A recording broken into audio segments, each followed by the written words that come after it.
Glória a Deus, aleluia. Glória a Deus, aleluia. Aleluia. Exaltado seja o nome do nosso Deus, o nosso Deus. Nós queremos dizer que nós não somos nada, absolutamente nada. O homem não é digno de glória alguma. O homem por si só não se salva. O único que é capaz de redimir o homem do inferno, do império das trevas, chama-se Jesus. Aquele que levanta reinos e destrona reinos. Aquele que levanta governos e diminui governos. O centro da história é Cristo. Homem algum é digno de ser glorificado na terra. Nós não fazemos culto a homens. Glória a Deus. Nós não exaltamos homem algum, nós exaltamos a Cristo, porque Ele é o único digno de todo louvor e de toda adoração. Glórias a Deus, isso é uma verdade absoluta. Glórias a Deus. Eu gostaria, querido, que você vá perdoando a minha eloquência, mas eu vim no caminho chorando, falando em línguas e dizendo, Senhor, olha, eu vou para ali, Senhor. Não me faça subir desse lugar, enfrentar esse trânsito se tu não for comigo. Não me faça subir desse lugar se tu não for comigo e a tua glória não seja levantada naquele lugar. Se não for para eu ser uma tangedora, se não for para eu exaltar o teu nome, não me faça ir até aquele lugar, Senhor. Deixa o pastor Luciano que estava na segunda incumbência, caso não conseguisse chegar. Aleluia. Mas a minha e a nossa preferência tem que ser que Cristo chegue primeiro. O primeiro lugar é dele. O primeiro lugar é dele. Antes de você exaltar o homem, exalte a Cristo. Ele é digno de todo louvor, de toda adoração. Aleluia. Glória a Deus. Vamos abrir em Hebreus 12, 2. Hebreus 12, 2. Aleluia. Deus é bom. Nossa, Jesus. Quantas coisas boas o Senhor tem feito, Deus. Maravilhas o Senhor tem feito. Vamos testificar mais ainda além da sua palavra. Hebreus 12, 2 diz, olhando fixamente para o autor e consumador da fé. E depois dessa palavra vem quem? Ninguém está lendo a palavra. Fala mais alto aí, Júnior. Jesus. Olhando fixamente para o autor e consumador da fé, Jesus, o qual, por causa do júbilo que lhe fora proposto, suportou a cruz, desprezando a vergonha, e assentou-se à direita do trono de Deus. Deu glória a Deus por isso?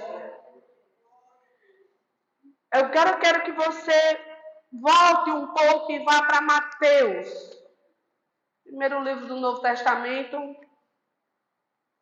Vá lá em Mateus. Nós já começamos a falar sobre a verdade absoluta, que é Cristo.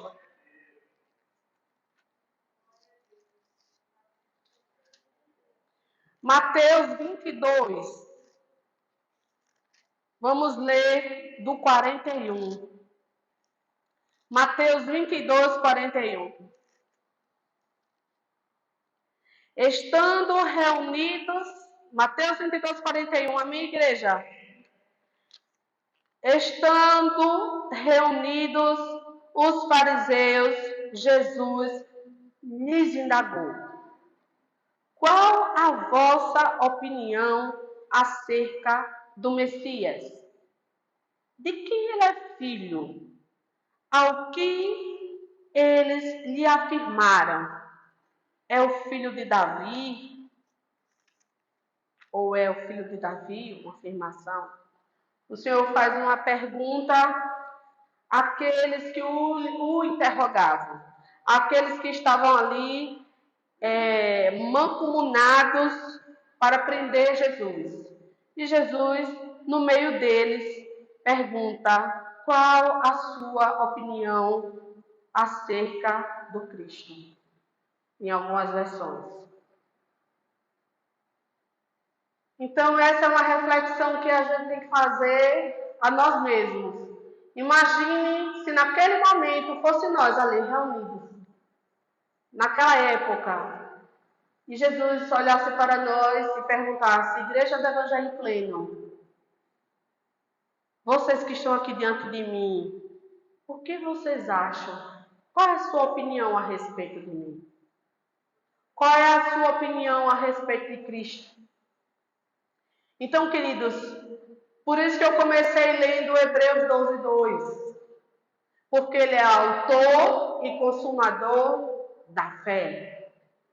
Um primeiro conceito para Cristo. Mas Jesus, ele veio da semente da mulher para pisar a cabeça da serpente. Outra realidade poderosa sobre Cristo. Ele nasceu, ele viveu, ele ensinou na terra. Este Deus fez milagres. E ele morreu e ressuscitou. Esse Deus está à destra. Esse Cristo está à destra de Deus. Deus é aquele que é o centro da história e ele vai voltar. Cristo é o centro da história. Não há nada que se destaque hoje como populismo. O homem pode juntar multidões, mas ele nunca vai superar o centro da história, que é Cristo.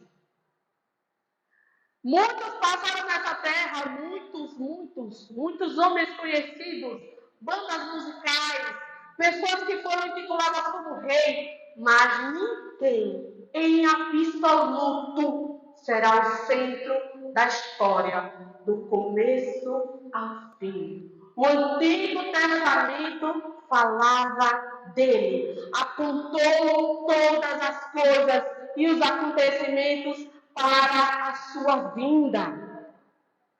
Como eu disse, ele é a semente da mulher que veio esmagar a cabeça de Satanás.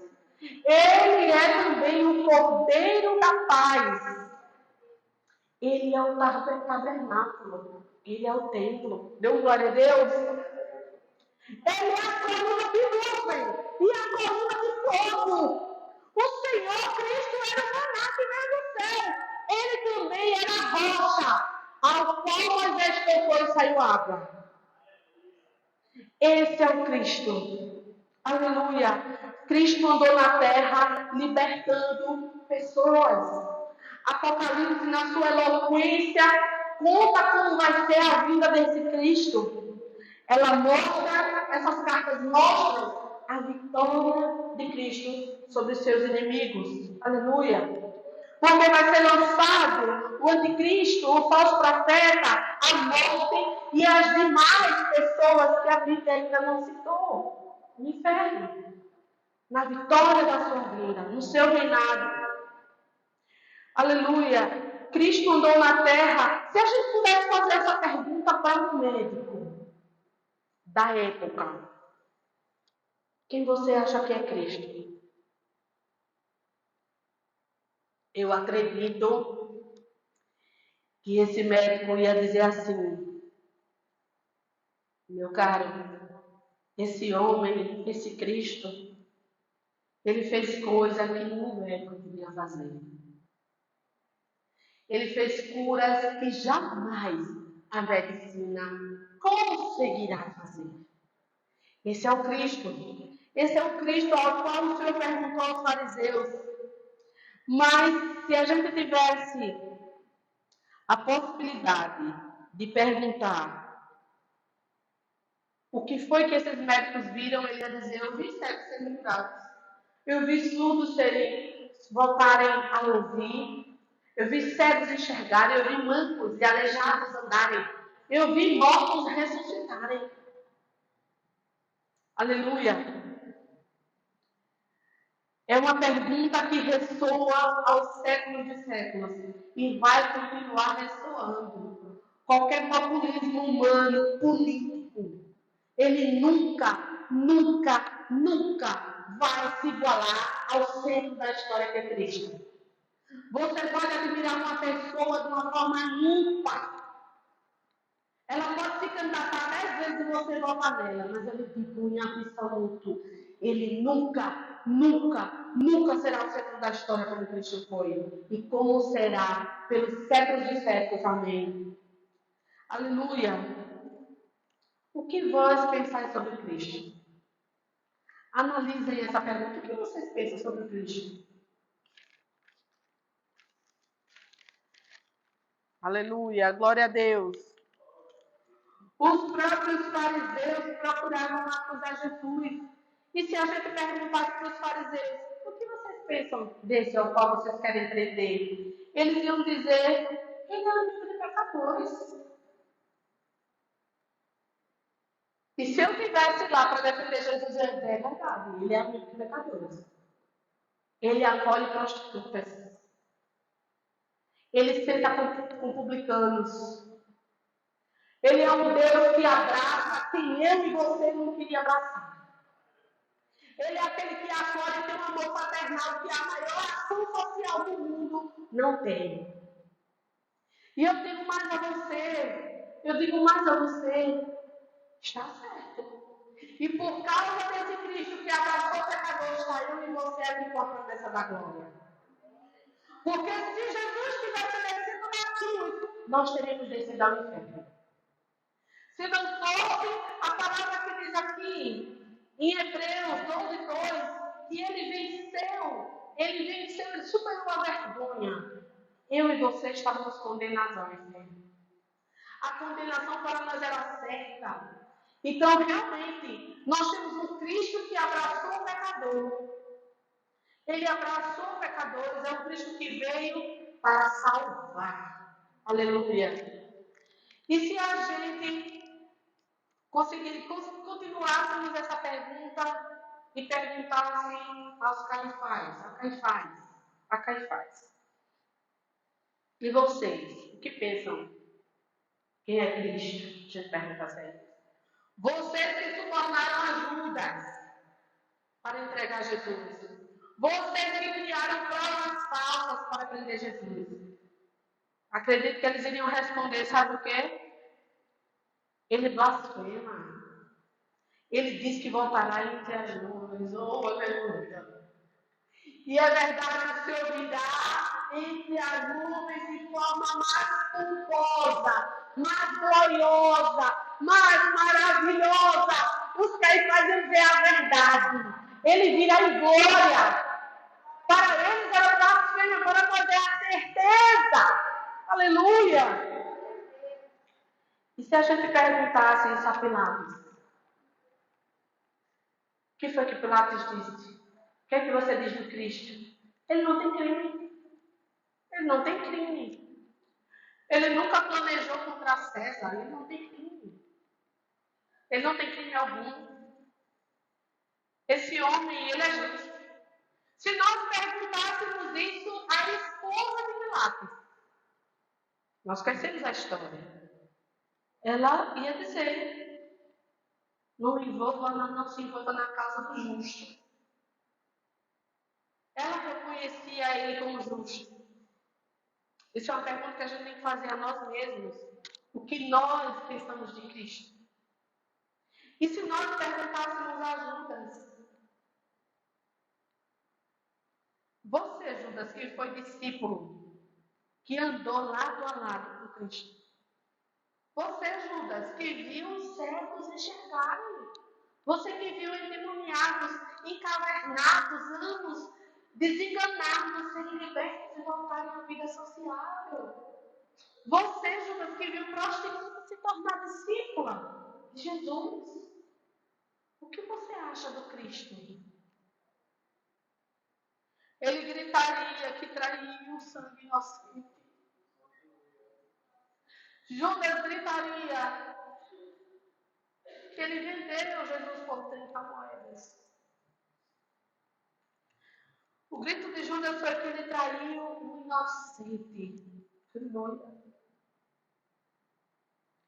E se a gente perguntasse aos que prenderam Jesus do madeiro, o que era que eles nos responderiam? Eles diriam, ele realmente é o Cristo.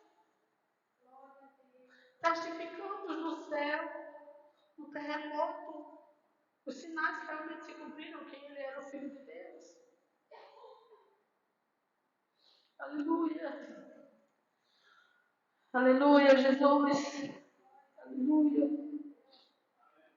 E se nós perguntássemos isso a João Batista, aquele que ele percebeu a Cristo, chorando a ele ia dizer, ele é o Cordeiro de Deus que tira o pecado do mundo. Aleluia.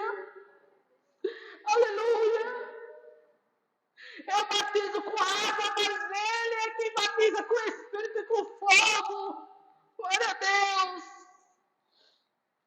E se a gente tivesse a oportunidade de perguntar ao apóstolo João, o amado, aquele que recostava a cabeça nos ombros de Jesus, o íntimo, ele ia dizer, ele é o alfa, ele é o ômega, ele é o noivo da igreja, ele é o cabeça da igreja. E se nós fizéssemos essa pergunta para Pedro, o que era que Pedro responderia?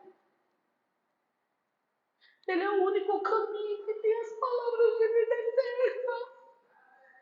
Aleluia! O que nós pensamos sobre Cristo? Verdadeiramente nós estamos ali como fariseus? Ou nós estamos aqui como João, o amado? O que esse Cristo tem sido glorificado na nossa vida, ele tem sido glorificado em nossas vidas. E se nós fôssemos até Paulo, o apóstolo que mais abriu igrejas, andou pelos impérios, um homem culto, estudado, que teve uma revelação gigante. Se a gente perguntasse a Paulo, hein, Márcio, o apóstolo Paulo, o que era que ele ia dizer? Morrer para mim é lucro. Depois que eu conheci, morrer para mim é lucro. Jesus, essa palavra tem me atravessado tanto. O que Cristo tem representado para a igreja? O que Cristo é para nós? Uma emoção que daí passa.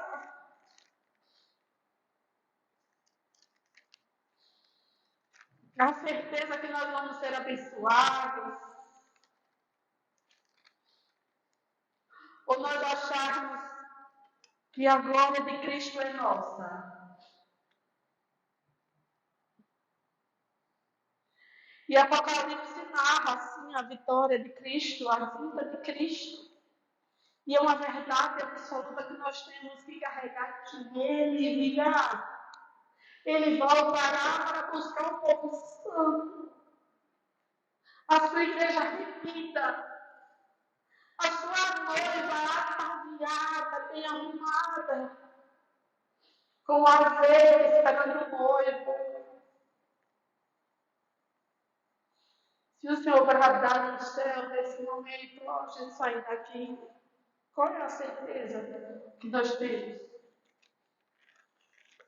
Nós estaremos ainda como Jesus perguntando aos fariseus, o que vocês pensam de mim? O que vocês acham que eu sou?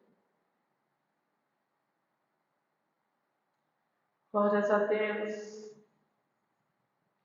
Então, querido, a palavra que eu quero deixar ela aqui é muito breve. Não vou me estender, que eu não vou falar além do que o Senhor mandou falar. A palavra que eu quero deixar é verdadeiramente o Senhor é o alicerce de todas as coisas. Paulo disse a Timóteo, não há outro alicerce, não se fundamenta nada em outro alicerce que não seja Cristo. Não se fundamenta nada na sua teologia, na sua razão, no seu bem fazer a obra de Deus. Você pode ser o obreiro mais aprovado. O alicerce é Cristo, não é a sua ação. Se toda a sua ação não tiver alicerçada em Cristo, é humanismo. Nada vale.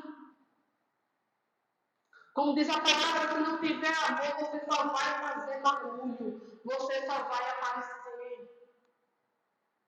Você só vai ressoar e chamar atenção para você. Nós queremos atenção para nós, Jesus. Nós queremos atenção para ti. Nós queremos ser uma igreja apaixonada. Nós queremos voltar às primeiras obras, Senhor. Quando nós fazíamos as coisas por puro amor, sem esperar um tapinha nas costas de ninguém. Aleluia. Essa semana a pastora Ju colocou um vídeo, quem teve a oportunidade de ver, vai entender do que eu estou falando. E um pastor que foi pregar em outra cidade, em uma igreja, e lá ele foi conduzido ao estacionamento. Entrando no estacionamento, ele encontrou um irmão muito eloquente, muito acolhedor, e que o ajudou a manobrar. Disse, pastor, coloque o carro aqui. Ele disse, mas se eu colocar o carro aqui, eu não vou ter que ir até lá. Então, se o senhor colocar até lá, o senhor vai ser o último. Ou o manobrista ensinando o pastor a chegar no tempo, orientando, conduzindo o pastor. E o pastor colocou o carro. Obrigada, querido. Porque o pastor não entendia que quem ficava lá ia ter que esperar todo mundo tirar o carro para ele poder sair. Então, pastor, bota o carro aqui. Você, como visitante, precisa chegar. O pregador precisa estar no local. Conduziu o pastor até a proximidade da entrada do salão. E lá vinha um diácono. Ele chamou o diácono e disse, pastor, eu vou lhe deixar nos cuidados do diácono. O diácono vai levar o senhor até lá. O senhor não fica triste não se eu não conduzir o senhor até lá, porque eu tenho que voltar para o estacionamento para conduzir as outras pessoas. Aí o pastor, amém, meu querido, vai em paz. Aí quando chegou no caminho, o pastor, benção esse irmão, esse diácono, não é diácono não, pastor, ele é auxiliar. É, glória a Deus. Aí ele passou, chegou lá, ele foi testemunhar da vida da luz, que era o irmão, para o pastor principal. Pastor, quem é aquele rapaz? Ele é servo aqui? É. Ele é auxiliar? Não, ele é auxiliar do auxiliar. Aí ele é auxiliar, pastor. Aí o pastor diz, eu nem sabia que esse cara existia, auxiliar. Ele é auxiliar do auxiliar.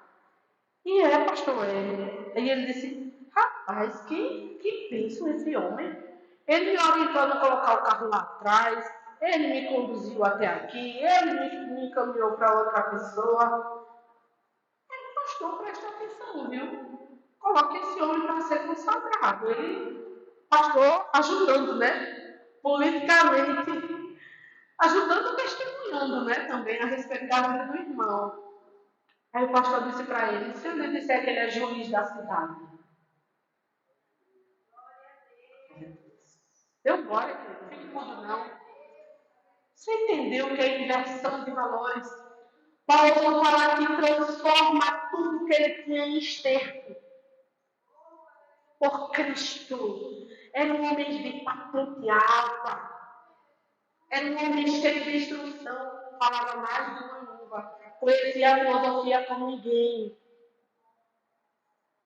Formado na escola de Gamaliel. Só os grã-mestres. Só os tops. E ele disse, eu pego todos esses diplomas e transformo em esterco por Cristo. É forte. O juiz da cidade que não estava sentado nas melhores cadeiras. E um pastor que também sabia honrar o chamado dele. Que dinheiro nenhum compra chamado. Ficava lá no estacionamento. O juiz da cidade, diante do Senhor, ele era o menor. Ele era o menor. Com certeza esse juiz não era o iníquo, né? Com certeza era um homem justo. A gente pergunta o que foi que Paulo viu para transformar a sua vida daquela forma como foi transformada. O que foi que Isaías viu? O que foi que esses homens viram? Que a gente ainda não viu. O que foi que João viu lá em Patmos? Que eu ainda não vi. Que caiu como morto. E se levantou e descreveu a vitória da igreja, a vida de Cristo e a prisão de Satanás naquelas cartas. O que foi que esses homens viram que impactaram a vida deles? A gente vê o Isaías que andava no segmento e a gente vê o Isaías do outro, depois daquele encontro. Era um homem que andava de lados e muros, no meio de pessoas que falavam de lados e muros. E você já vê aquele homem seguindo o profeta messiânico, o que escreveu sobre a vinda de Cristo, o que foi que Isaías viu, o que foi que João viu, o que foi que Paulo viu que caiu, como um morto que ficou cego por um tempo com escama nos olhos e foi transformado, o perseguidor da igreja, se tornou o apóstolo mais instalador de igreja, mais preparador de pessoas, mais treinador de pessoas para Cristo. O que foi que esse homem viu que a gente ainda da igreja do Evangelho ainda não viu? Porque esses homens viram que ainda a gente não foi impactado a tal ponto de vivenciar o cristianismo da sua forma pura e simples. Oh, meu Deus! Oh, meu Deus! Como precisamos de Ti, Senhor! Nos constrange com o Teu Santo Espírito, Deus! Oh, Senhor, lava as nossas vestes! Precisamos de Ti! Quando nós vamos parar de ficar de evangelho? Ah, hoje eu vou, hoje eu não vou, hoje eu vou, hoje eu não vou, hoje eu tô aqui, hoje eu vou. A nossa vida é uma verdadeira roleta russa. E quando nós não queremos fazer para aparecer, quando nós vamos abraçar os inabraçáveis, quando nós vamos visitar os encarcerados, como diz aqui em Hebreus, quando é que nós vamos acolher os que estão sendo maltratados? Que a Bíblia diz lá em Hebreus que entenda que o maltratado poderia ser você, trate ele igual.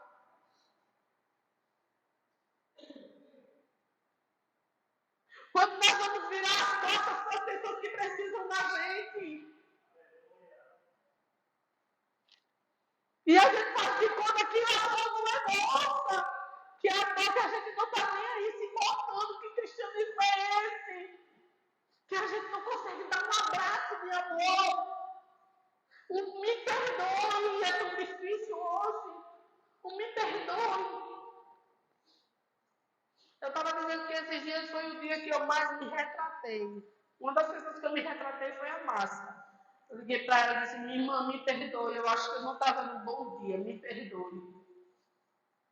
Porque eu tinha falado com ela de forma ríspida, e ela sorriu para mim. Podia ter me dado uma rasteira, né? Ela é grandona.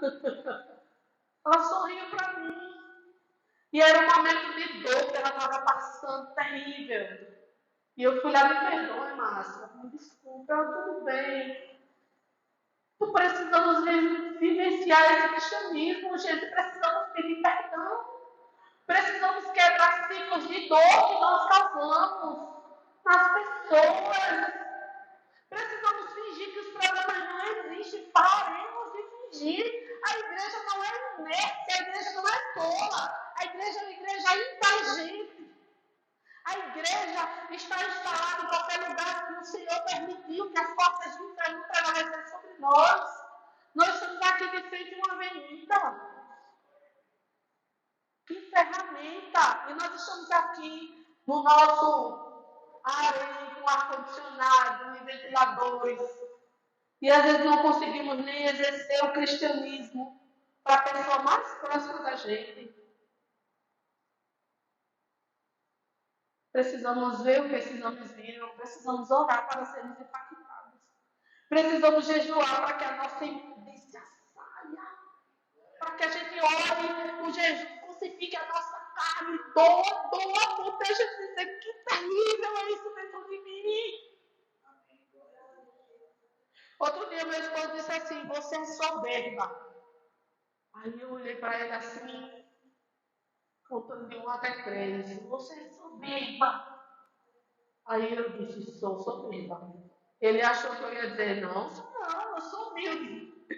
Naquele momento eu senti os olhos do Senhor dizendo para mim, você é soberba. Eu digo, eu sou.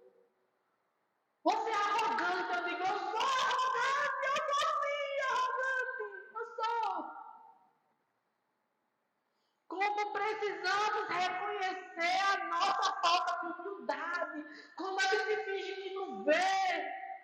Como a gente ignora o pedido no WhatsApp. Já vem pedir. Ixi, já vem. Vou fazer de conta que nem vi.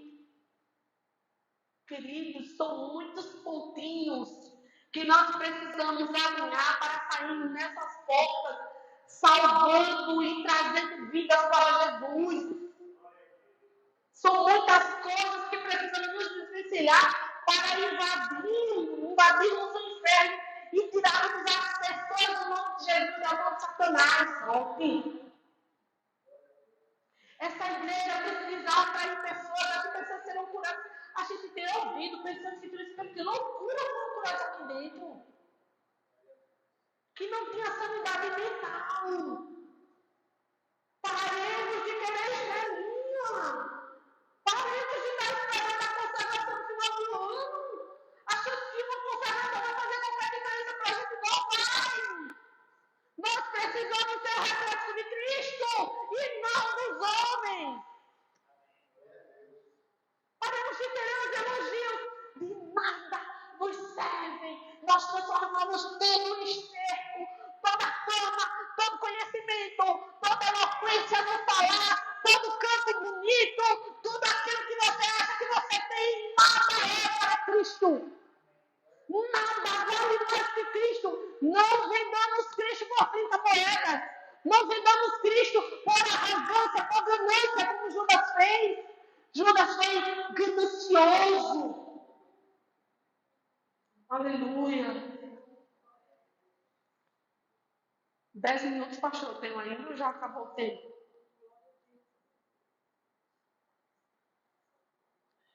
Vamos respeitar o tempo. 10 minutos gravado. Todo mundo viu aí a febre que foi esse evangelho de fariseu. Aí estou eu lá, olha, eu viu, vou conjecturar, vou fazer como eu estava esses dias que essa música explodiu. Primeiro foi a Baby do Brasil, depois foi essa música. Espera aí que eu vou responder mais esse.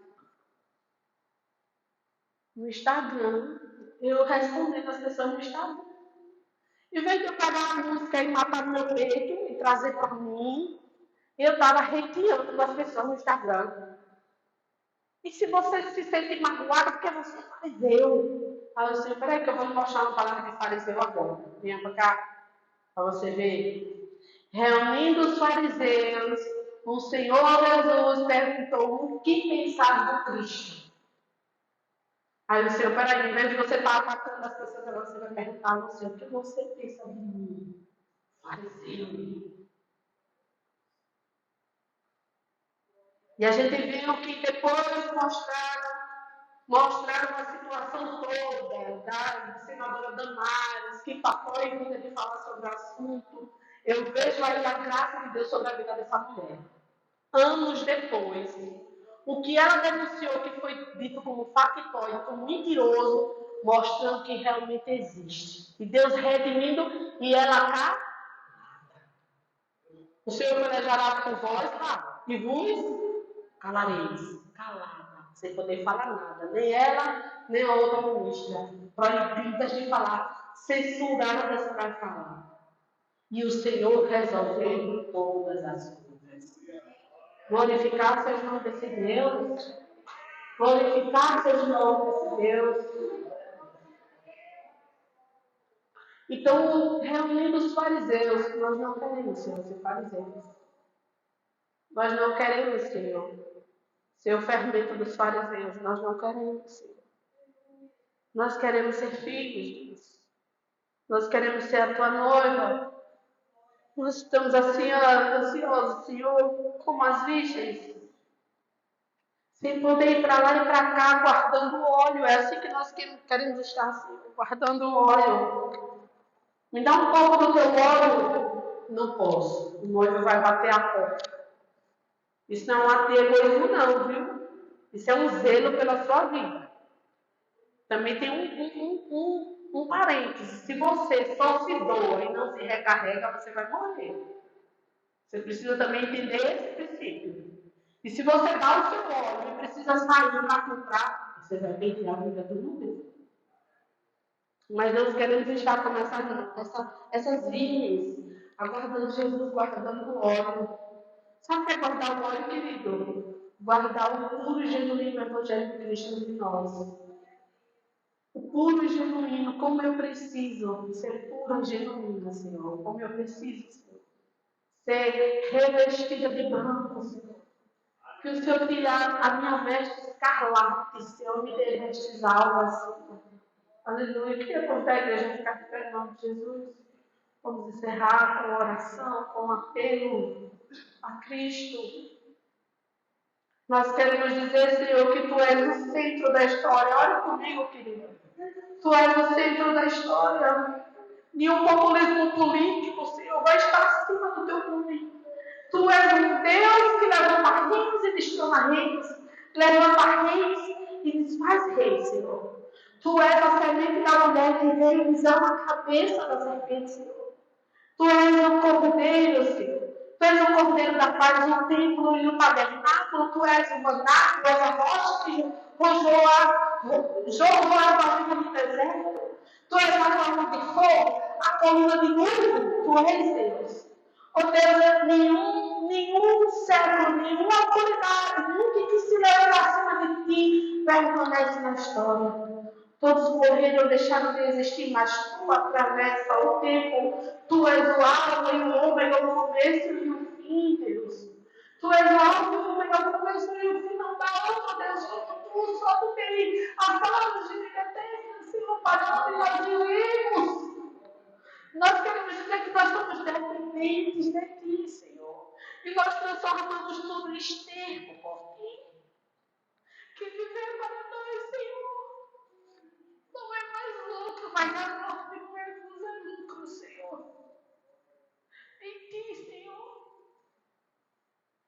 Senhor, a Índia é um missionário para cada 200.000 pessoas e nós estamos aqui. No conforto desse tempo e ainda temos queixas sobre ele, Senhor. Oh Deus, como somos ingratos. Como nós reconhecemos os Teus benefícios, Senhor. Como nós precisamos ser transformados, meu Deus. O que a Tua glória precisa fazer conosco é muita coisa ainda, Senhor. Oh Senhor, nos faça desejar a Sua presença. Ativa a Tua igreja, Senhor, ao Teu chamado. Alinha-nos, Senhor, para pregar o Evangelho, Senhor. Foi para isso que nós somos chamados. Nós não somos chamados para ser presbíteros, diáconos. Isso aí são detalhes, Senhor. Para que haja organização. Nós somos chamados para ser filhos e gerarmos filhos, ó Deus. Em nome de Jesus, Senhor. O Senhor nos dá, Senhor, aquela pergunta que Pedro fez, Senhor. Pedro, Tu me amas? Que o Senhor pergunte para cada um de nós. Tu me amas, Josiane, Tu me amas. Amo, Senhor, e Tu apacenta as minhas ovelhas. Senhor, ensina-nos, ó Deus, a apacentar as suas ovelhas, Senhor. Ensina-nos, ó Deus, a ajudar os nossos pastores, Senhor, verdadeiramente, Senhor. Não nos deixe tentar de tropeço, meu Deus. É o que te peço, Pai, em nome de Jesus. Eu agradeço a minha rica oportunidade. Amém. Aplauda, Jesus.